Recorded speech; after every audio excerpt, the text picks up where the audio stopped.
मुट्ठी और डालो, थोड़ा सा मेरे तरफ से।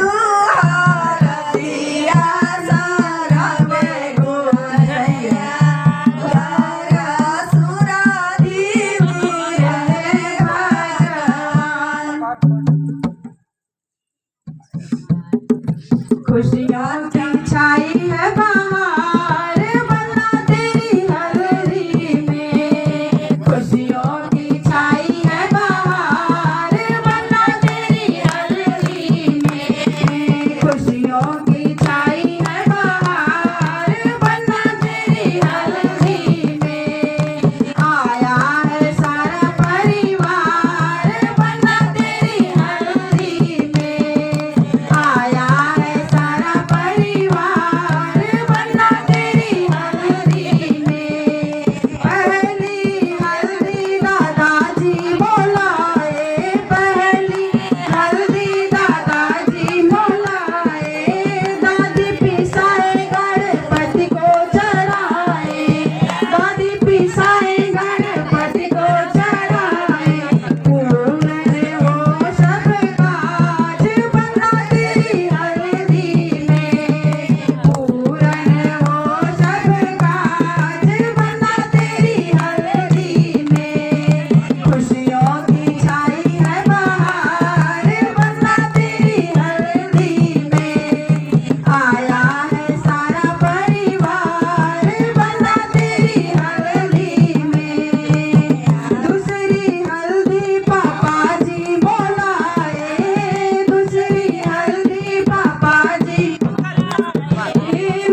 इनको मत लगाना किरण। एक किरण अपना छोड़ी का निकाली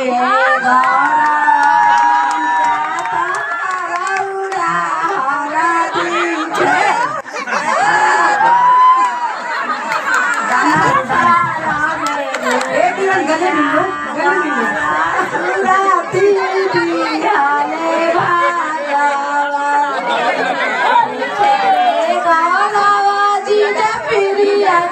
दीदी से बात है पूछे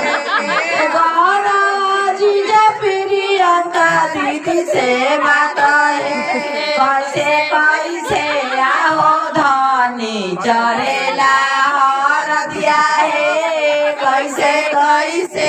आहो धनी चढ़ेला हर दिया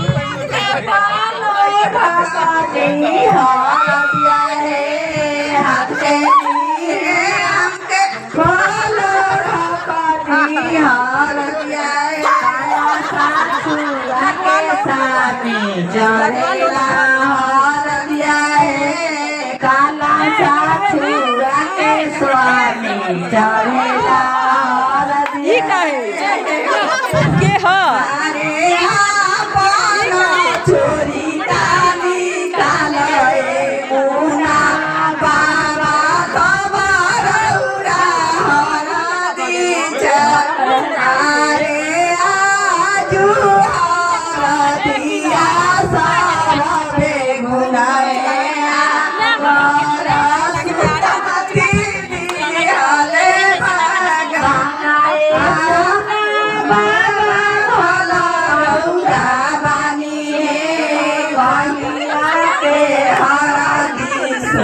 चला रौगा वाली है कहिया गाए बबुआ करो जाना है जाहिरी बबुआ कोई दिन के हारा दिशा चला मावली है दिन के हारा दिशा चला